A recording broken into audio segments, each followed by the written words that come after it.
Hello good morning friends, how are you? कैसे हो आप सब लोग? फाइन? घर पे रहना, कहीं बाहर घूमने मत जाना। अभी जो माहौल है वो बहुत डेंजरस है, सो बी सेफ। ठीक है, चलो आज का हम पोर्शन स्टार्ट करते हैं।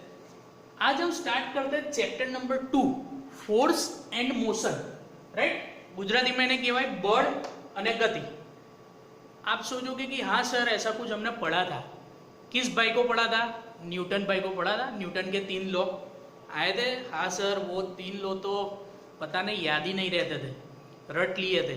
ठीक है, तो उसके रिलेटेड स्टडी हम इस चैप्टर में करने वाले हैं। तो आज हम उसका थोड़ा बहुत इंट्रोडक्शन चैप्टर का और देखते हैं एक छोटा सा कंसेप्ट, 3 छोटे से कंसेप्ट। बहुत इजी है, राइट। एग्जाम्पल यानी डेमो के साथ हम देखेंगे।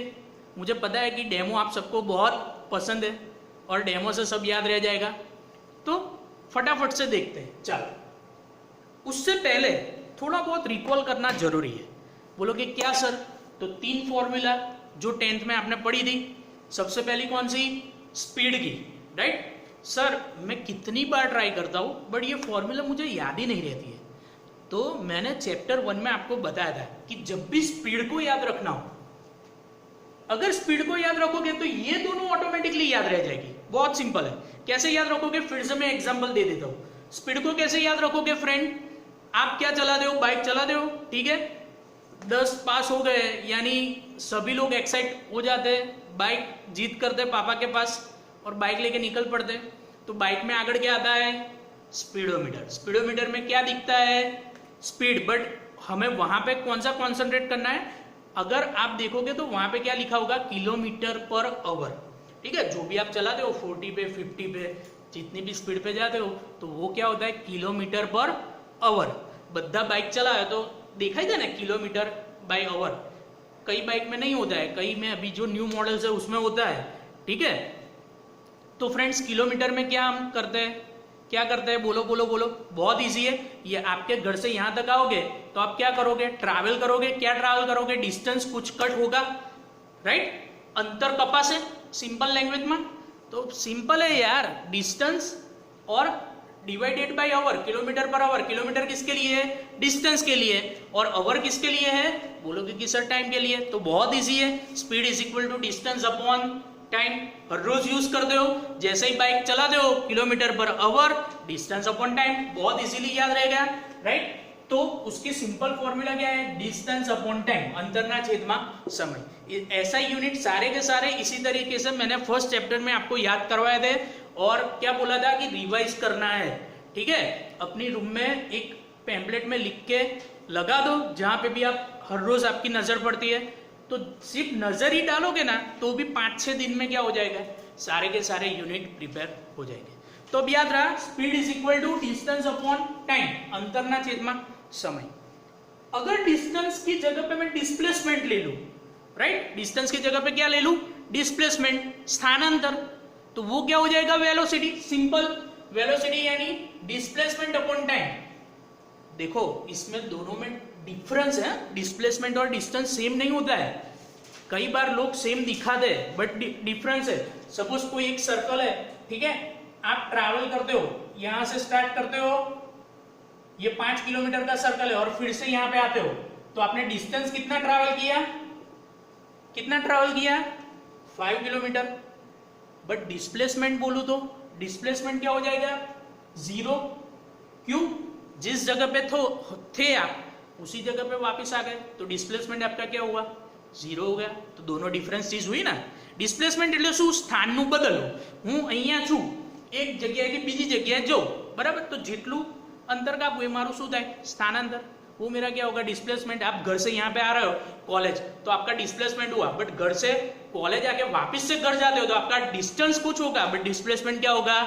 0। ठीक है, तो ये स्पीड याद रही। स्पीड के बाद क्या आता है? डिस्टेंस की जगह पे डिस्प्लेसमेंट ले लूं तो क्या आ जाएगा? वेलोसिटी। सिंपल है। और एक्सेलरेशन क्या होता है?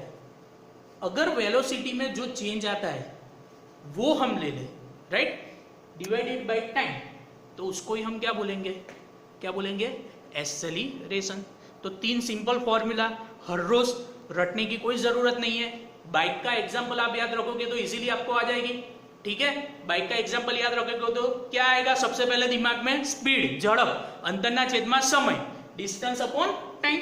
उसके बाद डिस्टेंस को अगर मैं डिस्प्लेसमेंट से रिप्लेस कर देता हूं, डिस्टेंस ની જગ્યાએ શું કરી દઉં? સ્થાનાંતર, તો શું થઈ જાય? સ્થાનાંતરના છેદમાં સમય, તો એ શું થઈ ગયું? વેગ. It is nothing but the velocity displacement upon time.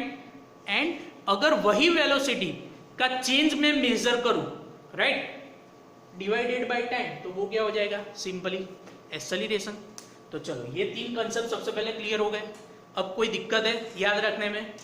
Okay, तो दूसरे तीन कंसेप्ट हम आज फाइंड करेंगे, समझते हैं क्या है ये नेक्स्ट तीन कंसेप्ट, ठीक है। अब आपने ये वर्ड आप देखो, इंस्टेंटेनियस, तत्कालीन। तो सबसे पहले मैं ये बता देता हूं कि कंसेप्ट क्या है, ठीक है। सपोज आपसे, आपके घर से कॉलेज का डिस्टेंस 5 किलोमीटर है, राइट।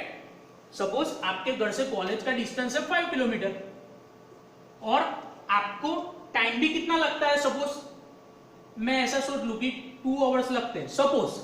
इतना नहीं होता है, बट अगर चल के आ रहे हो 2 कलाक आपका वो रहे, तो आपकी स्पीड कितनी हुई? 2.5 किलोमीटर पर आवर हुई ना। बट ये आपको स्पीड कब मिलेगी? जब आपको क्या पता होगा? डिस्टेंस एज वेल एज क्या? टाइम, अंतर અને સમય બંને એક સાથે ખબર હશે તો જ શું મળશે તમને? ઝડપ મળશે, રાइट। बट इंस्टेंटेनियस का मीनिंग क्या? तुरंत ही। यानी क्या बोलना चाहता हूं कि आप बाइक पे ट्रैवल कर रहे हो तो एट दैट टाइम, सपोज आपको घर से कॉलेज आने में 10 मिनट लग रहा है, तो मुझे ऐसा चाहिए कि भाई at t is equal to 5 minute आपकी स्पीड क्या है। अगर बाइक है तो आप इजीली बता दोगे, बाइक में कभी ज्यादा होती है, कभी क्या होती है, कम होती है, ठीक है। बट अगर चल के आ रहे हो और मुझे फाइंड करना है कि 5 मिनट है, t is equal to 5 minute पे आपकी स्पीड क्या थी, t is equal to 5.2 minute पे क्या थी, 5.3 मिनट पे क्या थी, 6.3 मिनट पे क्या थी, तो उस टाइम पे ये नहीं चलेगा। ये नॉर्मल स्पीड नहीं हम कैलकुलेट कर सकते। मुझे क्या करना पड़ेगा? इंस्टंटेनियस स्पीड, જેને આપણે શું કહીશું? તત્કાલીન ઝડપ। એટલે એટ ધેટ મોમેન્ટ તમે ઘરેથી ચાલતા આવો છો, બરાબર છે, અથવા દોડતા આવો છો, કોઈ બી રીતે, તો 10 મિનિટ થતી હોય તો 5 મિનિટે તમારી ઝડપ કેટલી હતી? 5.2 મિનિટે કેટલી હતી?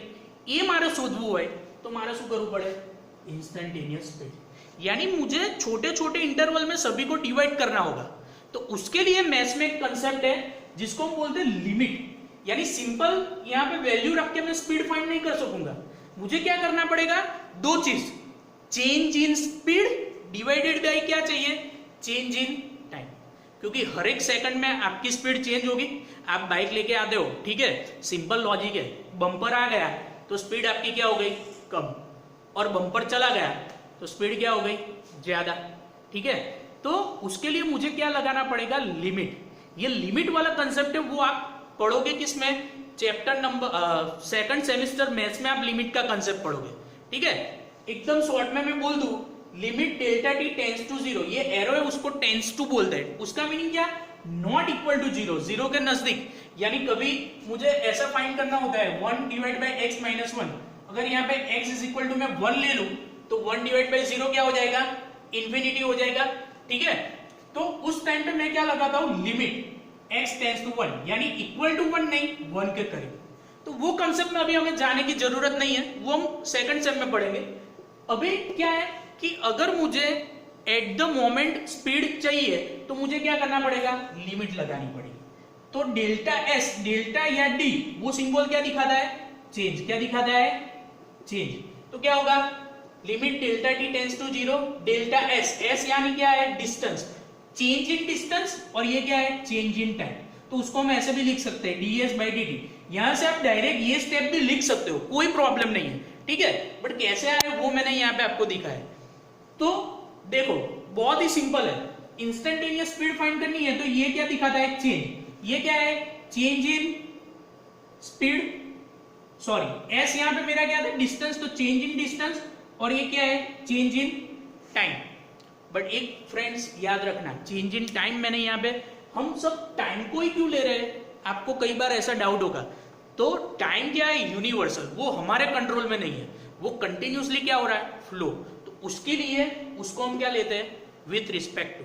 ठीक है, तो क्या हो जाएगा, चेंज इन टाइम, बिल्कुल सिंपल है, rate of change of distance with respect to time, simple logic है, ये याद रखना है। ये dt यानी क्या है, चेंज इन टाइम। तो क्या लिख सकते हैं, rate of change of distance, किसके रिस्पेक्ट में, टाइम के रिस्पेक्ट में, तो उसको हम क्या बोलेंगे, इंस्टंटेनियस स्पीड। શું થશે, સમયની સાપેક્ષે પદાર્થના અંતરમાં થતો ફેરફારનો દર, રાઈટ।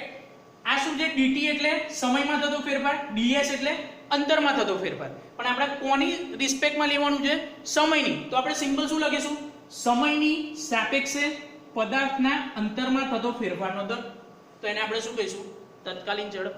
बस यही कंसेप्ट इसमें भी है।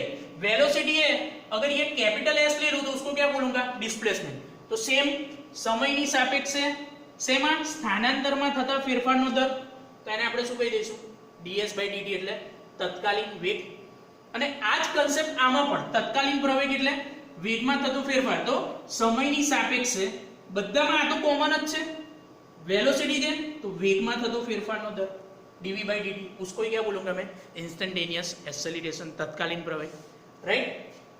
What is instantaneous velocity, simple है, कैसे याद रखना है, देखो ये dt है, चेंज इन टाइम, ये क्या है, चेंज इन डिस्प्लेसमेंट। तो सिंपल, ये दोनों वर्ड आपको पता है, change in, rate of change in displacement, किसके रिस्पेक्ट में, टाइम के रिस्पेक्ट में, तो उसको मैं क्या बोलूंगा, instantaneous velocity. Similarly rate of change of velocity with respect to time, with respect to time common है, सिर्फ क्या होगा, वेलोसिटी है तो यहाँ पे डिस्प्लेसमेंट आ जाएगा, एक्सेलरेशन है तो यहाँ पे क्या आ जाएगा, वेलोसिटी आ जाएगी, सिंपल है। तो ये तीन कंसेप्ट, यानी एट द मोमेंट अगर मुझे फाइंड करना है तो मैं ये तीन कंसेप्ट का यूज करूंगा। ठीक है, क्या लगाऊंगा, लिमिट, तो ये मुझे क्या देगा, जैसे जैसे टाइम फ्लो होता जा रहा है वैसे वैसे मुझे क्या फाइंड करना पड़ेगा, जो डिस्टेंस या तो डिस्प्लेसमेंट और वेलोसिटी में जो चेंज आ रहा है वो मुझे क्या करना पड़ेगा, फाइंड करना पड़ेगा। ठीक है, ये कंसेप्ट में अगर कुछ भी पता ना चला हो तो आप मुझे कमेंट कीजिए। Till then enjoy.